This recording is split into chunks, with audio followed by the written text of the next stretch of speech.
রাজধানীর এবার কেয়ার হাসপাতালের করোনারি কেয়ার ইউনিট বা সিসিইউতে বিএনপির চেয়ারপারসন খালেদা জিয়া এখন নিবিড় চিকিৎসা নিচ্ছেন। দেশি বিদেশি বিশেষজ্ঞ চিকিৎসকদের তত্ত্বাবধানে চলছে তার সার্বক্ষণিক পর্যবেক্ষণ।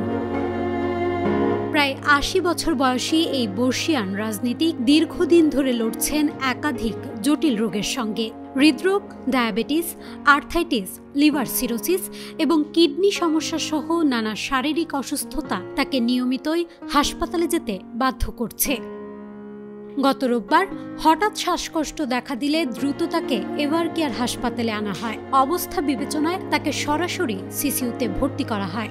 মেডিকেল বোর্ডের দেশি বিদেশি বিশেষজ্ঞরা তার চিকিৎসা নিয়ে ব্যস্ত সময় পার করছেন। প্রতিটি মুহূর্ত রাখা হচ্ছে কঠোর পর্যবেক্ষণে। এর আগেও শারীরিক উন্নত চিকিৎসার জন্য এবছরের ৭ জানুয়ারি লন্ডনে যান খালেদা জিয়া। সেখানে ১১৭ দিন থাকার পর ৬ মে দেশে ফেরেন। দেশে ফেরার পরও একাধিকবার বিভিন্ন জটিলতায় হাসপাতালে যেতে হয়েছে তাকে। News desk, Manabzamin.